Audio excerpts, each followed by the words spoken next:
Hello friends, welcome to Techifin YouTube channel. तो इस video में आप लोगों को मैं HDFC बैंक के मिलेनियर डेबिट कार्ड पर मिलने वाले एक बहुत ही बेहतरीन इंश्योरेंस कवर के बारे में जानकारी देने वाला हूं। वैसे तो HDFC बैंक के मिलेनियर डेबिट कार्ड पर हमें कई तरह के इंश्योरेंस कवर मिलते हैं, लेकिन ये जो इंश्योरेंस कवर है ये एक स्पेशल तरह का इंश्योरेंस कवर है जिसके बारे में मुझसे किसी ने जानकारी मांगी थी कि आप इसके बारे में एक वीडियो बनाइए, इसको एक्सप्लेन कीजिए, समझ आए थोड़ा सा हमें इसके बारे में कुछ डिटेल्स वगैरह बताइए। तो मैंने सोचा कि इस पर एक वीडियो बनाता हूँ और सभी लोगों को एक्सप्लेन करता हूँ इसके बारे में, ये जो इंश्योरेंस कवर है ये कैसा इंश्योरेंस कवर है और क्यों स्पेशल है हमारे लिए। तो आइए वीडियो टॉपिक की तरफ बढ़ते हैं। तो इस इंश्योरेंस कवर का नाम है fire and burglary protection cover, जो कि हमें 2 लाख रुपए तक मिलता है। और जैसा कि मैंने मिलेनियर डेबिट कार्ड के बारे में जब वीडियो बनाया था तो उसमें बताया था कि इस इंश्योरेंस कवर में होता ये है कि जो हम अपने इस मिलेनियर डेबिट कार्ड से कोई प्रोडक्ट वगैरह परचेस, कोई आइटम वगैरह परचेस करते हैं और वो प्रोडक्ट अगर डैमेज हो जाता है, फायर वगैरह से डैमेज हो जाता है या फिर जो है कहीं चोरी वगैरह हो जाता है, तो उसके लिए हम जो इंश्योरेंस हमें मिलता है उसको क्लेम कर सकते हैं। 2 लाख रुपए तक का इंश्योरेंस मिलता है, उसको क्लेम कर सकते हैं। लेकिन ऐसा नहीं है कि हमने अपने HDFC बैंक के मिलेनियर डेबिट कार्ड से बरसों पहले कोई प्रोडक्ट, कोई आइटम परचेस किया था और वो कहीं डैमेज हुआ, चोरी हुआ या फिर गुम हुआ, तो उसको हम लगे क्लेम करने, क्योंकि वो तो बहुत ज़्यादा पुराना, ऐसा नहीं होता है कि हम जो है बरसों पहले ख़रीदे हुए अपने कोई प्रोडक्ट, कोई आइटम जो कि डैमेज हो गया, फिर चोरी हो गया या फिर गुम हो गया, उसको हम जो है लगे क्लेम करने। इस प्रोटेक्शन कवर में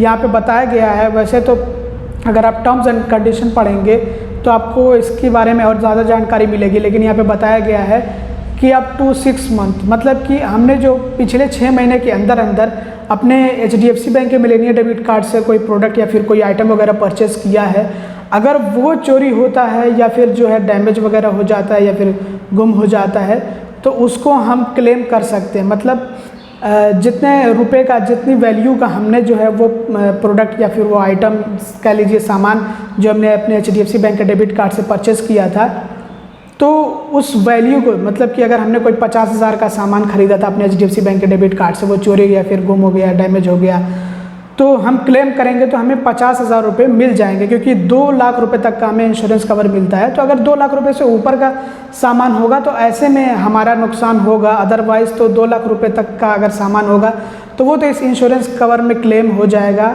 वो तो आ जाएगा, समझ लीजिए कि रिकवरी हो जाएगी उसकी।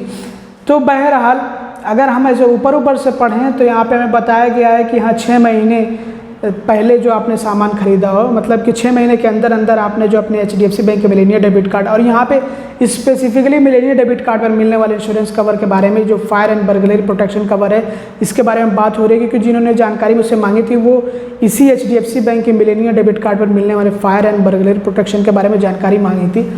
तो बहरहाल यहाँ पे पढ़ें हम तो ऐसे हमें मालूम होता है कि पिछले 6 महीने में जो हमने आइटम या फिर कोई प्रोडक्ट, मतलब कोई सामान वगैरह परचेस किया अपने इस मिलेनियर डेबिट कार्ड से, और वो अगर डैमेज हुआ या फिर चोरी हुआ या फिर गुम हुआ तो उसको हम क्लेम कर सकते हैं। लेकिन टर्म्स एंड कंडीशन में बताया गया है कि 90 दिनों, तो 90 दिनों का मतलब कि 3 महीने के अंदर अंदर जो हमने अपने HDFC बैंक के मिलेनियर डेबिट कार्ड से कुछ परचेस वगैरह किया सामान, तो अगर वो चोरी होता है, डैमेज होता है या फिर गुम होता है, तो ऐसे में हम क्लेम कर सकते हैं। 2 लाख रुपए तक का हमें इंश्योरेंस कवर दिया जाता है। तो क्लेम करने के लिए हमें क्या करना होगा? मान लीजिए किसी ने अपने HDFC बैंक के मिलेनियर डेबिट कार्ड से कोई प्रोडक्ट परचेस किया, अभी 1-2 महीने हुए कि वो जो है अब तो डैमेज वगैरह हो गया, जैसे जल वल गया या फिर जो है चोरी हो गया, फिर गुम हो गया, तो ऐसे में सबसे पहले क्लेम करने के लिए फर्स्ट स्टेप यहाँ पे हमें क्या लेना होगा?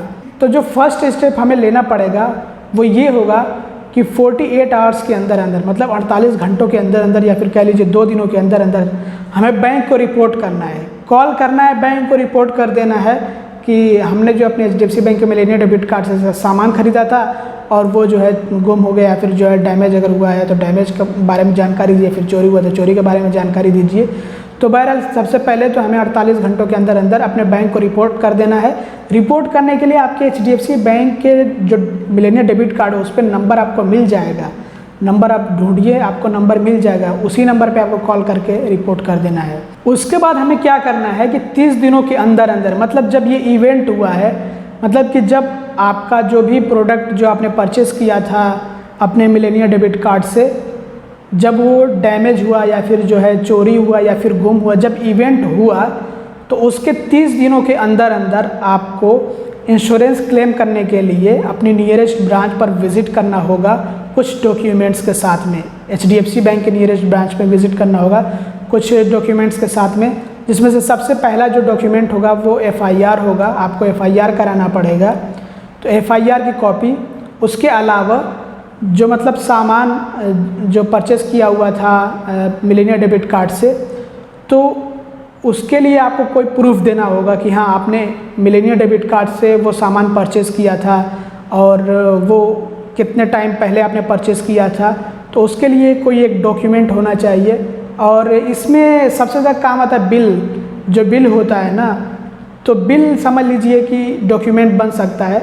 तो कोई एक ऐसा डॉक्यूमेंट जो कि ये साबित कर सके कि हाँ जो आपका सामान है वो आपने अपने HDFC बैंक के मिलेनिया डेबिट कार्ड से परचेज़ किया था और वो इतने रुपए का था, मतलब उसकी वैल्यू भी। तो डॉक्यूमेंट होने चाहिए, सपोर्टिव डॉक्यूमेंट। ये दो मैंने डॉक्यूमेंट्स आपको बता दिए हैं कि FIR और एक ऐसा डॉक्यूमेंट जो कि ये साबित कर सके कि आपने मिलेनिया डेबिट कार्ड से कोई सामान परचेज़ किया था पिछले 3 महीने के अंदर अंदर, जो चोरी हुआ या फिर जो गुम हुआ है या फिर डैमेज हुआ है, और उसकी वैल्यू जो बताए। मतलब कि वैल्यू बताने के लिए तो मेरे ख्याल से सबसे सही बिल ही है, जिसमें वैल्यू होती है कि हाँ इतने रुपए का सामान ये इस डेबिट कार्ड से ऐसे ख़रीदा गया है। तो अगर बिल रहेगा तो बहुत अच्छा रहेगा, जिससे कि आप साबित कर पाएंगे। तो ये डॉक्यूमेंट्स आपको अपने नियरेस्ट HDFC बैंक के ब्रांच में जाकर के सबमिट करना होगा। अब इसके बाद क्या है कि बैंक को जानकारी पहुंच गई कि आपने इंश्योरेंस क्लेम किया है, तो इतना ही काफ़ी नहीं है।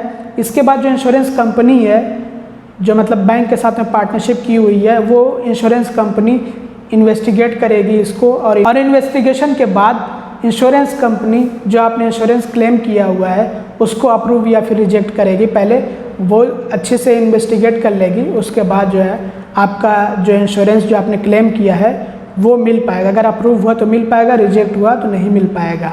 और यहाँ पे बताया गया है कि ये जो fire and burglary protection cover है, ये सिर्फ इमूवेबल ऑब्जेक्ट्स पर ही अप्लाई होगा।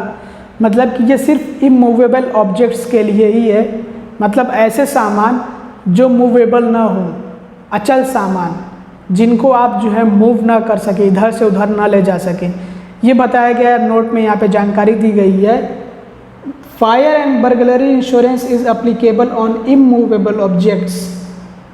तो ये जो इमूवेबल ऑब्जेक्ट्स है, ये लगा करके इन्होंने यहाँ पे हमें शंका में डाल दिया है कि तो सामान किस तरह का होना चाहिए। इमूवेबल का मतलब क्या है, तो फिर इमूवेबल होगा तो वो चोरी कैसे होगा। तो बहरहाल जो इन्होंने यहाँ पे जानकारी दी उसी के अकॉर्डिंग मैंने आप लोगों को जानकारी दी है, उसी के अकॉर्डिंग मैंने आप लोगों को बताया है। तो ये बहुत आसानी से आपको इंश्योरेंस के पैसे नहीं मिलते हैं। इसके लिए आपको बहुत भाग दौड़ करनी पड़ती है, बहुत पापड़ बेलने पड़ते हैं, तब कहीं जा कर के आपको जो इंश्योरेंस के पैसे मिलते हैं। ये बहुत आसान काम नहीं होता है। तो इसके लिए बहुत सारे टर्म्स एंड कंडीशंस होते हैं, और ये सब जो टर्म्स एंड कंडीशन होते हैं ये तब आपको पता लगते हैं जब आप जो है इंश्योरेंस क्लेम करने वाले होते हैं। वैसे मैंने जितना मुझसे हो सकता था उतनी जानकारी दे दी है। आई होप कि आपको ये वीडियो पसंद आया होगा। इस वीडियो से आपको कुछ जानकारी मिली होगी तो ज़रूर से लाइक करिएगा और वीडियो को शेयर भी कर दीजिएगा। चैनल को सब्सक्राइब ना किया तो सब्सक्राइब भी कर लीजिएगा। Thanks for watching, bye bye.